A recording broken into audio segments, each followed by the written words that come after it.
열왕기상 17장 17절부터 24절까지의 말씀. 이 일 후에 그 집 주인 되는 여인의 아들이 병들어 증세가 심히 위중하다가 숨이 끊어진지라.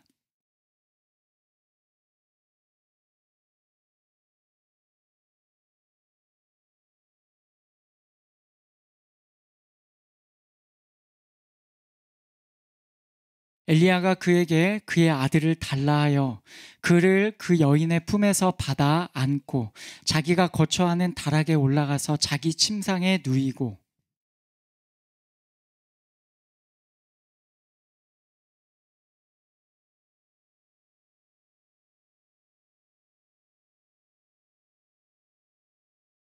그 아이 위에 몸을 3번 펴서 엎드리고 여호와께 부르짖어 이르되 내 하나님 여호와여 원하건대 이 아이의 혼으로 그의 몸에 돌아오게 하옵소서 하니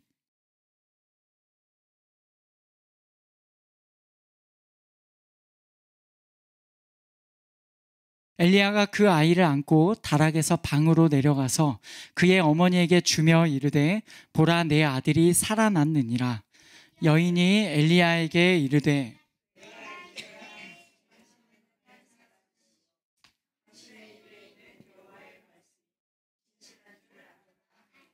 아멘.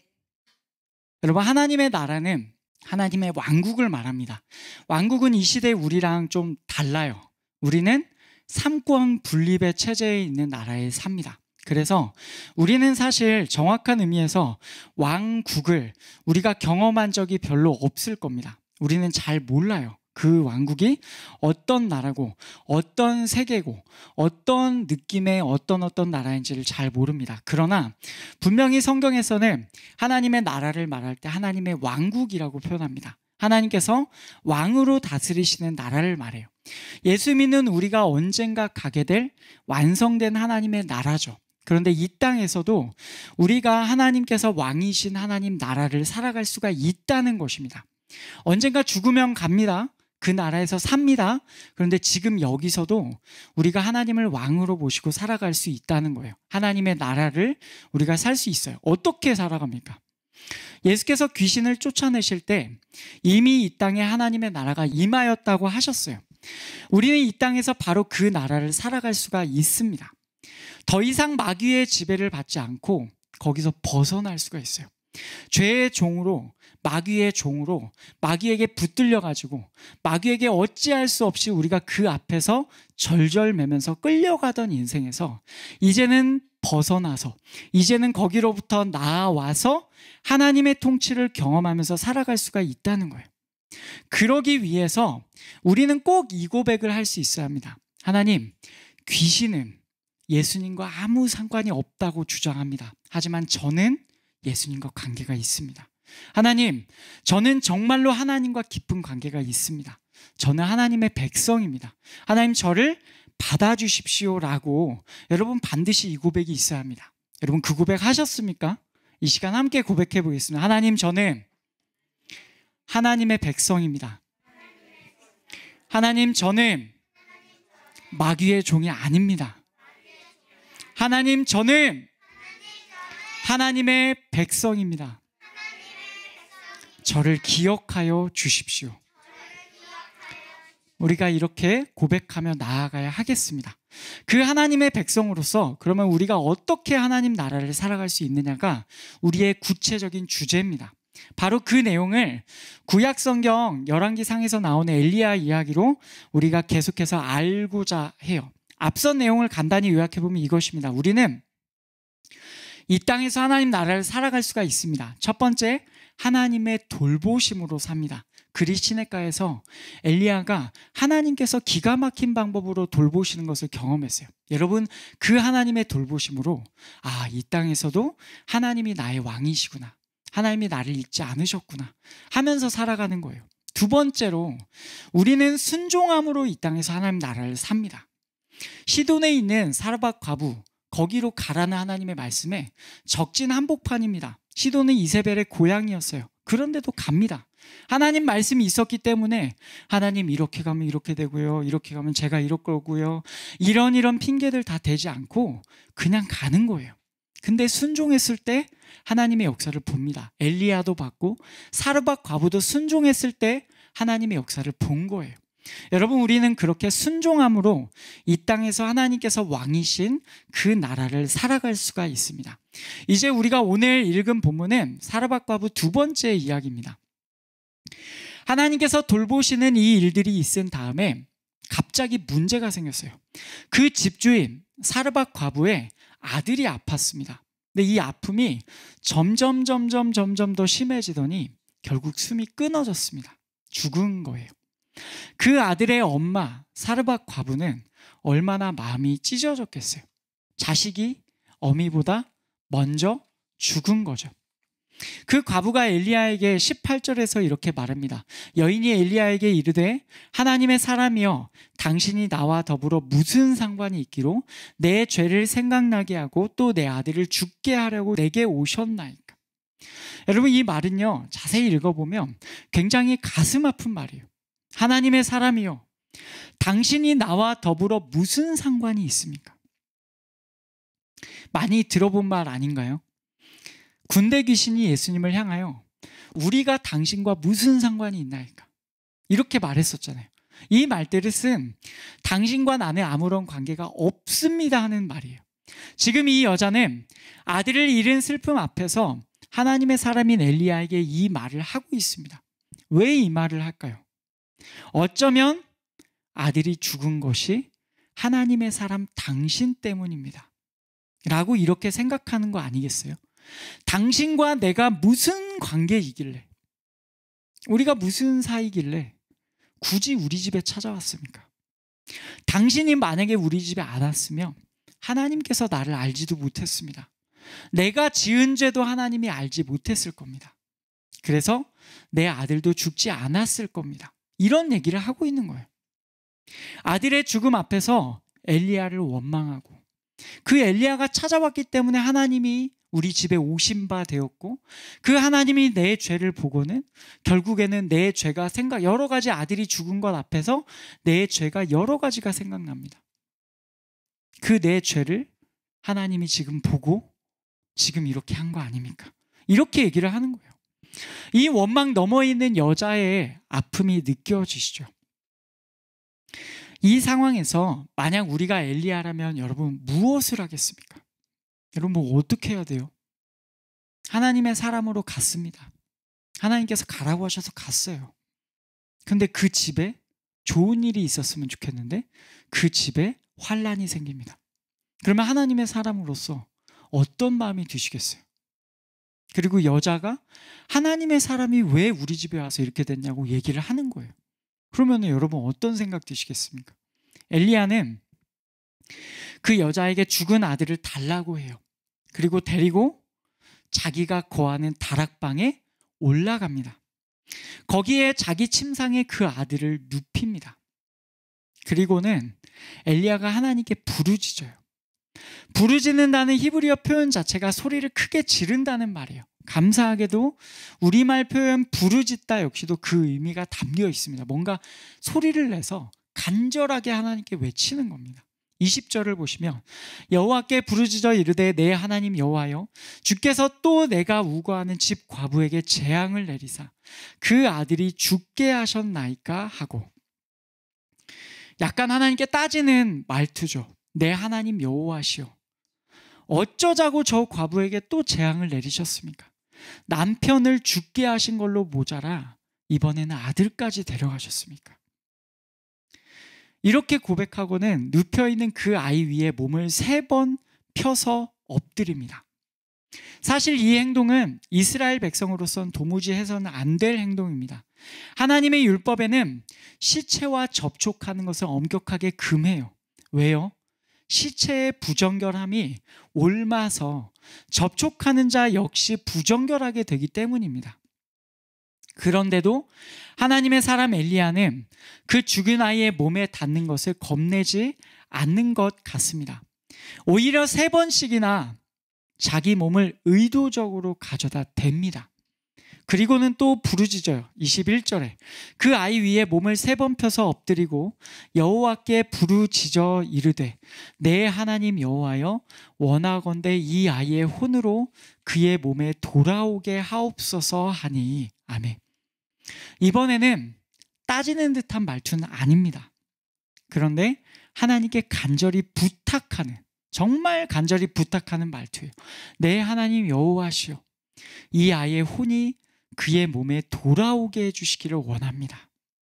엘리야는 이렇게 2번씩이나 하나님께 부르짖어요. 그리고 2번째 부르짖을 때에는 마치 자신이 하나님 앞에서 시체와 같이 부정결하게 되더라도 상관없다는 듯이 그 몸을 그 시체에 가져다 댑니다.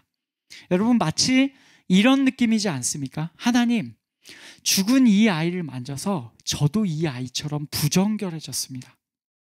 이 아이를 살려달라는 제 부르짖음에 응답하지 아니하시면 저도 부정결해졌으니 저를 버리시거나 똑같이 저를 죽여주시기를 원합니다. 엘리야가 정말로 이 마음을 품은 것이 맞다면 엘리야는 지금 목숨을 걸고 부르짖고 있는 거예요. 하나님, 제발 살려주십시오. 하나님, 제발 살려주십시오. 이 아이를 하나님 살려주셔야 합니다.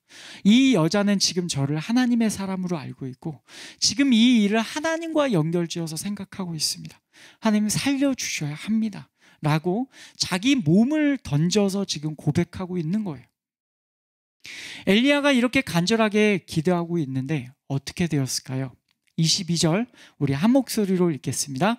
여호와께서 엘리야의 소리를 들으심으로 그 아이의 혼이 몸으로 돌아오고 살아난지라. 아멘.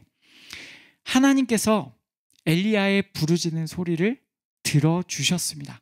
결국 엘리야가 기도했던 것처럼 아이의 혼이 몸으로 돌아와서 아이가 이제 다시 살아나게 된 겁니다. 그리고 엘리야는 그 아이를 안고 다락방에서 밑으로 내려가서 아이의 어머니에게 아들을 줘요.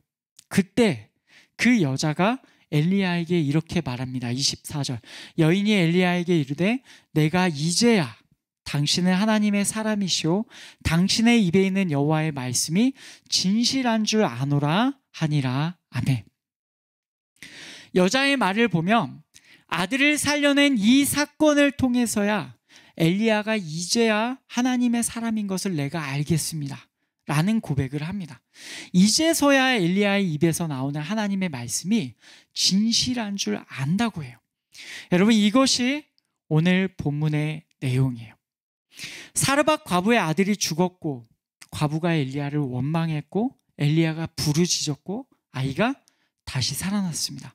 그러나 그제서야 이 과부가 엘리야를 하나님의 사람으로 인정한 거예요. 이 여자가 엘리야를 하나님의 사람으로 인정할 때가 그러면 언제입니까?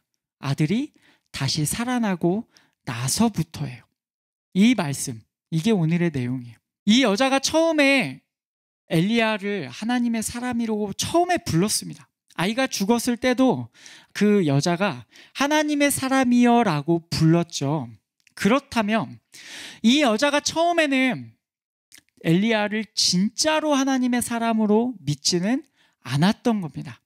단지 하나님의 사람이라고 부르기만 했지 마음으로 하나님의 사람으로 인정한 것은 아니다 라는 것을 우리가 이 처음에 아이가 죽었을 때 이 여자의 반응을 통해서 우리가 알 수가 있습니다.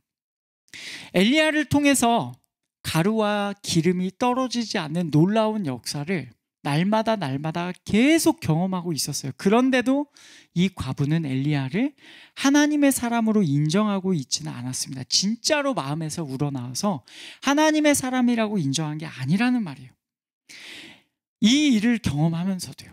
여러분, 그렇다는 말은 결국에 이 여자는 하나님 역시도 아직은 인정하고 있지 않았다는 말입니다. 여러분, 이럴 수 있겠어요? 날마다 기적 같은 일을 경험하면서도 하나님의 살아계심을 믿지 않을 수가 있다는 거예요. 어떻게 그런 일이 있습니까? 날마다 기적이 지금 벌어지고 있어요. 분명히 한 번 먹고 죽을 양이었는데 그게 끊임없이 계속 나오는 거예요. 그런데도 하나님의 살아계심을 아직은 하나님을 제대로 인정하고 있지는 않았다는 겁니다. 많은 사람들이 이야기합니다. 하나님을 보여줘봐라. 하나님의 살아계심을 내가 알게 해줘라. 그럼 내가 믿겠다. 그런데 이 여자처럼요, 하나님의 살아계심과 하나님의 능력을 경험한 사람이 어디 있겠어요? 날마다 직접 통에 가루를 덜어내고 병에 기름을 부어서 음식을 하는데도 내용물이 없어지지가 않는 겁니다. 계속 나와요. 날마다. 이렇게 하나님께서 살아계심을 경험하는데도 하나님을 믿지 못해요? 여러분, 잘 이해가 되지 않으시죠? 그런데 사실은 이게 우리 모습입니다. 결정적으로 우리는 하나님께서 우리를 돌보시는 사실을 깨닫지를 못합니다. 혹은 하나님의 돌보심을 깨달았더라도 너무 자주 잊어버리는 겁니다. 당연한 듯이. 어제랑 똑같으니까 당연한 듯이. 그냥 그렇게 살아가는 거예요. 그래서 하나님의 돌보심을, 하나님의 살아계심을 경험하지 못한 사람처럼 살 때가 엄청 많습니다. 이 과부 여자처럼요. 하지만 엘리야의 모습과 비교해야 합니다. 여러분, 엘리야도 사람이에요. 엘리야라고 특별한 존재가 아닙니다. 그 역시도 절망하고 슬퍼하고 괴로워하는 사람이에요. 그래서 이 아이가 죽었을 때 그 아이를 들고 다락방에 올라가서 하나님을 원망하는 식으로 말합니다. 여호와께 부르짖어 이르되 내 하나님 여호와여, 주께서 또 내가 우거하는지 과부에게 재앙을 내리사 그 아들이 죽게 하셨나이까. 여러분, 이 표현이 어떻습니까? 굉장히 강한 표현이에요. 분명히 하나님께서 하신 일이 지나치다고, 하나님 너무하십니다 라는 투로 이야기하고 있습니다. 또 내가 우거하는지 과부에게 재앙을 내리셨습니다. 하나님 한 번으로 모자라서 또 내리신 겁니다. 이 아이까지 하나님께서 데려가신 겁니다 라고 그렇게 이야기하고 있어요. 하지만 엘리야는 거기서 머물러 있지 않고 계속해서 하나님과 씨름하며 부르짖습니다. 그래서 내 하나님 여호와여, 원하건대 이 아이의 혼으로 그의 몸에 돌아오게 하옵소서. 자기 목숨을 걸고 아이를 살려달라고 간절히 기도하고 있습니다. 하나님께 간절히 매달리고 있어요. 여러분, 어떻게 하면 같은 집에서, 같은 공간에서 하나님의 돌보심을 경험한 사람들이 이렇게나 반응이 달라질 수가 있겠습니까? 한 사람은 이제까지 경험했던 하나님의 돌보심도 다 잊어버렸어요. 하나님을 믿지 못하고 원망합니다. 다른 한 사람은 하나님을 원망하는 마음은 들었으나 그럼에도 이번에 하나님께 다시 한번 부르짖으면서 매달립니다. 어떤 차이입니까? 무엇 때문에 이 둘이 달라요? 물론 여자는 아들을 잃은 거죠. 그리고 엘리야는 그 아들이 가족은 아니죠. 그러니까 슬픔의 정도가 차이는 나겠습니다. 그럼에도 엘리야는 하나님께 절망하거나 포기하지 않고 계속 부르짖을 수가 있었어요. 왜 그렇습니까? 엘리야에게는 확실한 믿음 한 가지가 있었습니다. 하나님께서는 나의 하나님이시다. 하나님께서는 나의 하나님이시다라는 믿음이 있었어요. 그래서 계속 엘리야의 말을 보십시오. 내 하나님 여호와요. 내 하나님 여호와요. 이렇게 합니다. 그는 계속해서 하나님께서는 나의 하나님이시다라는 것을 잊지 않고 있었어요. 여러분, 바로 이것이 차이입니다. 하나님과 관계가 있는 겁니다. 그냥 아무런 관계가 없는, 하나님 나랑 무슨 상관이 있습니까가 아니라 나의 하나님이시오, 내 하나님 여호와시오, 이 기도에 응답하여 주십시오 하는 간절함이 있었던 겁니다. 여러분, 하나님께서 하나님의 백성을 돌보시는 것은 변하지 않으시는 하나님의 약속입니다. 하나님께서는 약속을 지키시는 분이셔서 하나님의 백성인 우리를 반드시 돌보세요. 그런데 우리는 어떻게 합니까? 멍청해요. 우리는 악해요. 그래서 그 돌보심을 받으면서도 하나님과 연결시키지를 못합니다. 하나님께서 하셨다라고 연결지어서 생각하지를 못하거나 아예 그 생각 자체를 못합니다. 그래서 툭하면 하나님을 원망하고 교회를 욕하고 하나님을 찾지도 않아요. 돌아보면 다 하나님께서 우리를 돌봐주신 것이 맞는데도 우리는 그것을 못 깨닫는 무식한 사람들이라는 것입니다. 때로 우리의 상황이 하나님께서 걷게 하신 길을 걸어간다고 생각하더라도 갑자기 우리 인생에 광풍이 몰아닥쳐서 우리 인생이 갑자기 절망적인 상황으로 바뀔지도 몰라요. 오늘 말씀처럼 평안하게 지내다가 갑자기 인생이 뭔가 삐그덕거리기 시작하고 그냥 삐그덕이 아니라 완전히 무너져 내리는 것처럼 우리 인생이 바뀔 때가 있을지 모릅니다. 그럴 때에 아마도 우리는 엘리야처럼 많은 갈등이 들 거예요. 이제는 하나님께서 나에게 응답해 주시지 않는가? 통의 가루와 병의 기름은 없어지지 않게 해 주시지만 우리의 생명은 응답 안 해 주시는 것인가? 하나님은 정말로 살아계시는가? 여러분, 이 마음이 우리 가운데 들지도 몰라요. 이 상황이 바로 엘리야가 처한 상황입니다. 우리의 실존을, 우리가 처한 상황을 있는 그대로 보여주고 있습니다. 엘리야는 참 정직했어요. 하나님, 또 이 여자에게 재앙을 내리셨습니까? 하나님 제발, 하나님 제발. 이 여자가 저를 하나님의 사람으로 알고 이 일이 하나님과 연결된 일인 줄 알고 있는데 하나님 제발 도와주십시오라고 하는 거예요. 여기에서 만약에 하나님에 대한 의구심만 가득해서 그 다음 단계로 넘어가지 않고 하나님에 대한 의구심만 가득해서 멈춘다면 여러분, 뭐가 달라지겠습니까? 거기서 포기하면 이미 죽은 아이가 저절로 살아납니까? 절대로 아닙니다.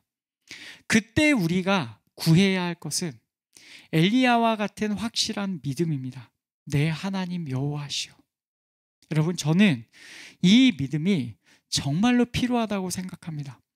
우리 인생에 형통하고 잘 될 때 그래도 하나님의 사람이라면 하나님 감사합니다 하겠죠. 그런데 우리 인생이 형통하다 갑자기 나락으로 떨어질 때 하나님, 그때에도 하나님 제 하나님이십니다 라고 고백하는 것은 사실은 쉽지 않은 고백이에요. 하나님, 이제는 저를 버리셨습니까? 제가 뭐 잘못했습니까? 하나님, 뭐 어떤 문제가 저한테 있습니까? 이렇게 보통 반응하는데요. 엘리야는 내 하나님 여호와시오라고 분명하게 고백했습니다. 여러분, 이 믿음이 우리 가운데, 저와 여러분 가운데 있기를 원합니다. 사실 우리는 하나님 외에는 아무런 소망이 없는 자들이에요. 하나님께서 단지 성경 속의 하나님, 그저 엘리야의 하나님이라는 생각에서 벗어나야 합니다. 그래서 우리 마음에 소원이 있어야 해요. 한번 사는 인생에서 내 하나님을 만나고 싶은 소원. 한번 사는 인생에서 엘리야처럼 하나님의 살아계심을 경험하고 싶은 소원.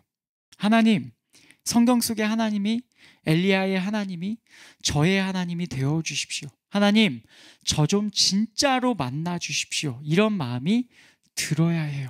그리고 그 마음 그대로 머물러 있는 것이 아니라 엘리야처럼요, 간절하게 소리 내어서 하나님께 부르짖을 수 있어야 합니다. 여러분, 부르짖을 수 있으시겠습니까? 정말로 하나님께 우리의 소리를 높여서 하나님, 저에게 응답하여 주십시오. 하나님, 살아계신 하나님, 성경에서 말씀하시는 그 하나님, 저에게 분명하게 보여주셔서 하나님, 제가 주님을 만날 수 있게 하여 주십시오라고 부르짖을 수 있어야 해요. 엘리야가 부르짖었을 때 하나님께서 그 소리를 들으셨습니다. 그리고 죽었던 아이를 다시 살려주셨어요. 여러분, 우리도 마찬가지입니다. 하나님께서 엘리야의 부르짖음에 들어주셨다는 것이 성경에 왜 기록이 되어 있을까요? 왜 기록되어 있을까요? 약속입니다.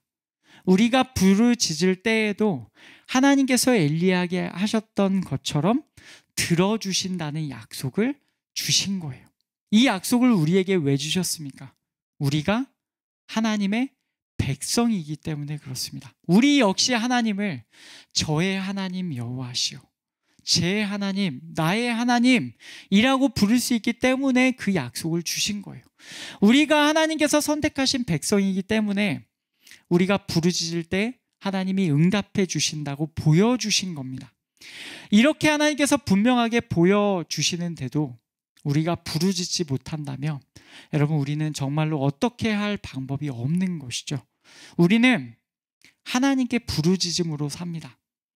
우리는 하나님께 부르짖으면서 하나님께 도와달라고 하는 방법 밖에는 우리가 살아갈 방법이 없어요. 하나님의 백성은 원래가 그렇게 사는 겁니다. 내가 능력이 있어서 사는 게 아닙니다. 우리가 특별한 능력을 받아서 막 그렇게 사는 게 아닙니다. 모든 영역에서 능력 있으신 하나님께서 우리 가운데 함께 하시고 그 하나님께 부르짖으면서 하나님의 도우심을 받고 사는 것이 우리의 하나님의 백성으로서의 삶입니다. 여러분, 이렇게 부르짖는 오늘 밤이 되기를 간절히 원합니다. 말씀을 맺겠습니다. 오늘부터 우리 기도회가 시작입니다. 내일까지 하는 짧은 기도회지만 하나님께서 우리를 만나 주시려고 모든 것을 준비해 놓고 기다리신다고 저는 그렇게 목회자로서 믿고 있습니다. 여러분, 짧지만 이번 기도회가 진짜로 여러분의 하나님 그리고 나의 하나님을 만나게 되는 시간이 되기를 간절히 원합니다. 여러분,